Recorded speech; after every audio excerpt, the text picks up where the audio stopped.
पृथ्वी पर युद्ध के कारण पृथ्वी पूरी तरह से नष्ट हो गई। परिणामस्वरूप कुछ व्यक्तियों को चंद्रमा पर भेजा गया ताकि वे वहां जाकर बाकी लोगों के लिए कॉलोनियां बना सके।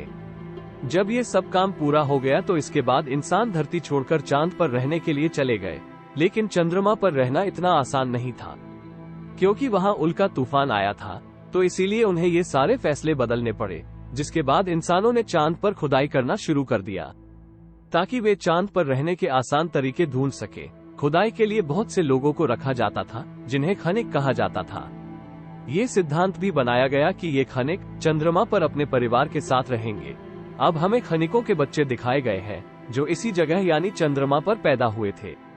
ये सभी स्पेस रोवर यानी चांद पर चलने वाली कार चुराने की कोशिश कर रहे थे। तभी वहां कोई आया जिससे सभी लोग डर गए और छुप गए। इनमें से कालेब नाम के एक बच्चे के हाथ में एक कैप्सूल था। उनके पिता भी एक खनिक थे जिनकी काम करते समय मौत हो गई थी। कालेब को 3 दिन बाद ओमेगा भेजने का निर्णय लिया गया, जहां उसे एक अन्य परिवार द्वारा गोद लिया जाएगा।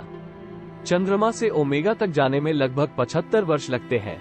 इस दौरान वॉन्डरिंग मैन एक क्रायोस्लीप में रहता है, जिससे उस व्यक्ति की उम्र नहीं बढ़ती है।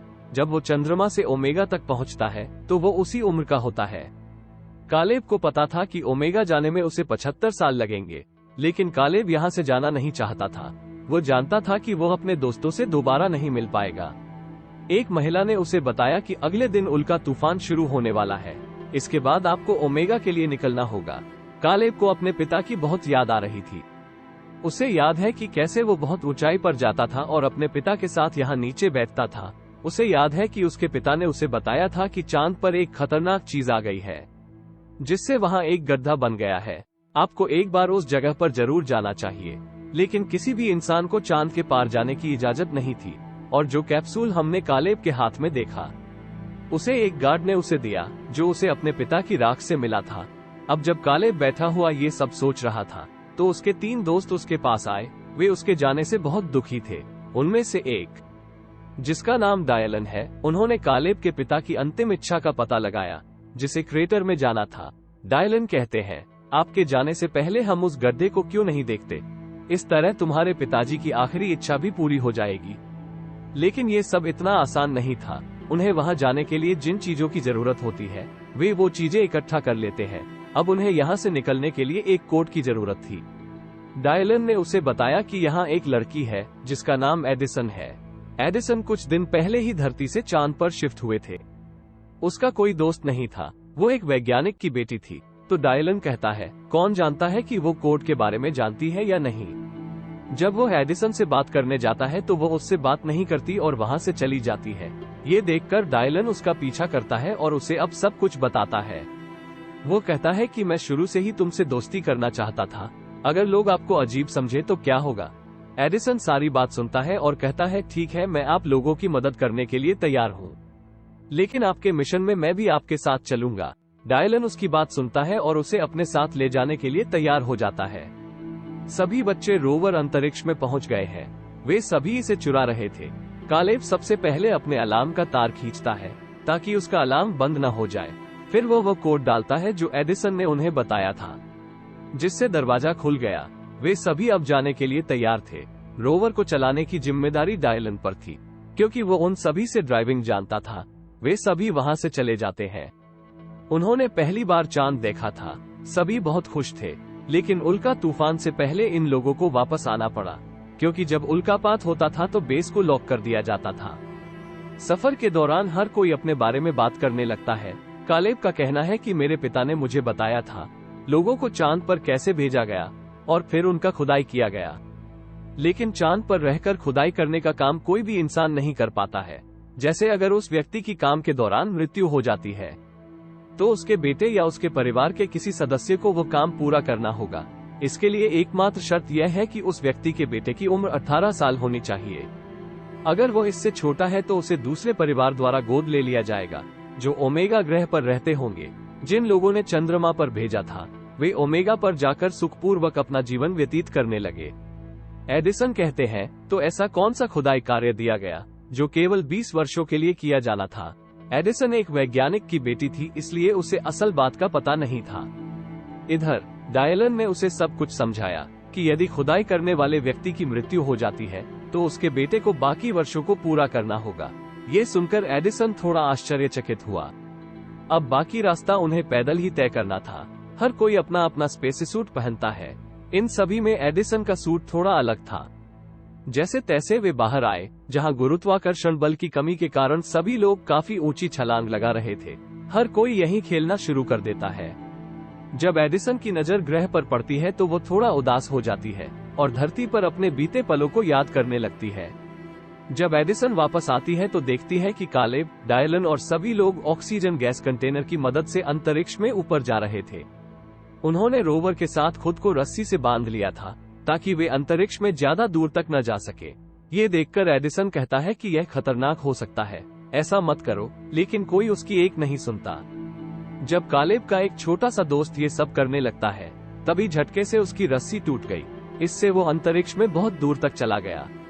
ये सब देखकर कालेब और उसके बाकी दोस्त ऑक्सीजन सिलेंडर से उसे बचाने की कोशिश करते हैं। सभी ने बड़ी मुश्किल से अपने दोस्त को बचाया था, लेकिन इस सब में उनकी बहुत सारी ऑक्सीजन खत्म हो गई।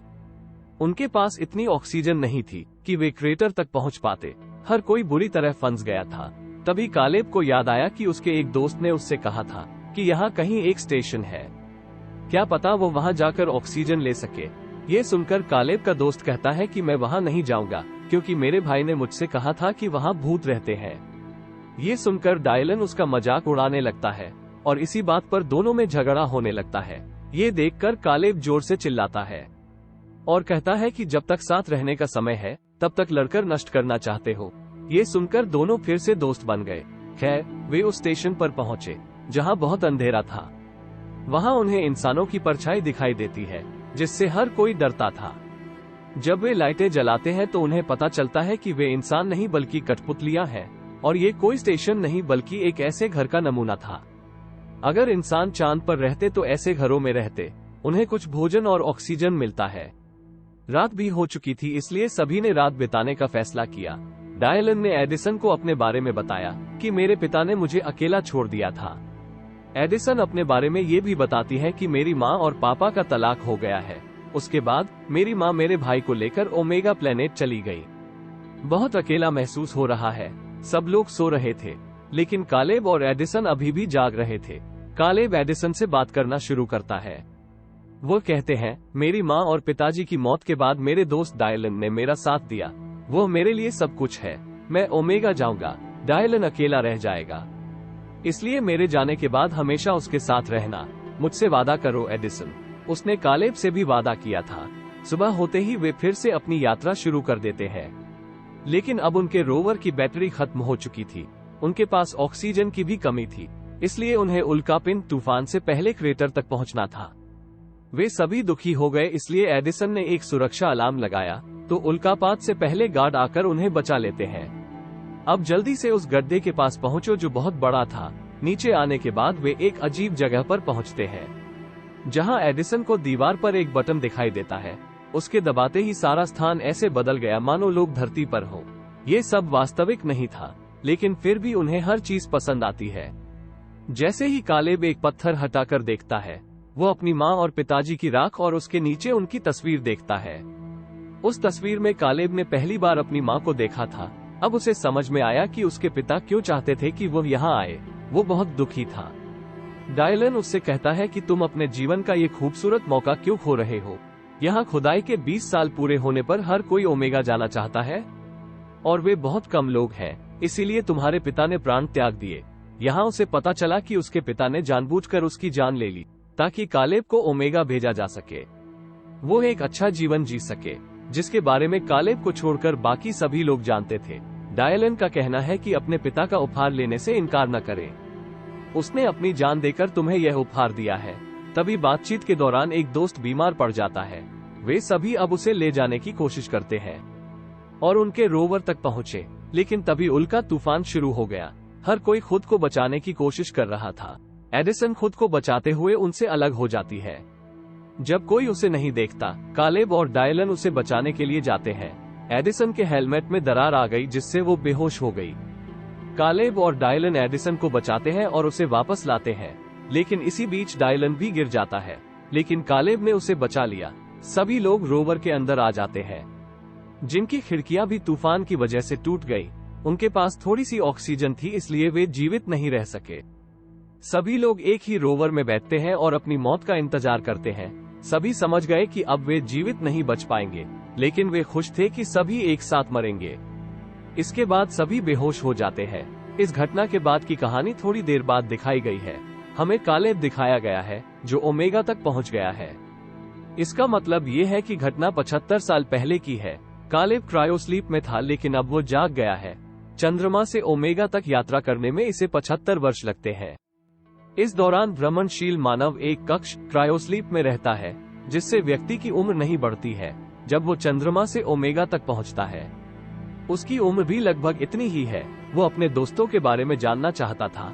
तभी एक नर्स आती है और उसे एक ऑडियो डिवाइस देती है, जिसमें उनके दोस्तों के मैसेज रिकॉर्ड थे। उसे पता चला कि उस दिन वे सभी बच गए थे। उनके दोस्तों ने अपनी आधी से ज्यादा जिंदगी बिता दी है। एक दोस्त की तरह अपनी बेसबॉल टीम शुरू की और दूसरा मित्र प्रशासक बन गया। तो वादे के मुताबिक एडिसन ने डायलन से शादी कर ली थी। उनके दोस्तों की जिंदगी के बारे में जाना। अपनी बढ़ती उम्र की आवाज सुनकर कालेब खुश है, लेकिन अब भी उसे दुख था कि वह अपना जीवन अपने दोस्तों के साथ नहीं बिता सका। कालेब को ओमेगा ग्रह पर एक परिवार ने गोद लिया था। उसे यहाँ एडिसन का भाई भी मिला, जैसा कि एडिसन ने उसे बताया था, जो अपनी माँ के साथ ओमेगा पर रहती है। कालेब ने एडिसन के भाई को उसकी बहन के अच्छे कामों के बारे में बताया, जिसने चंद्रमा पर खुदाई जैसे नियमों के खिलाफ काम किया और उन सभी को समाप्त कर दिया। अगर आपको ये मूवी अच्छी लगी हो तो वीडियो को लाइक करें, चैनल को सब्सक्राइब करना ना भूले। तो मिलते हैं आपसे नेक्स्ट वीडियो में। Thank you.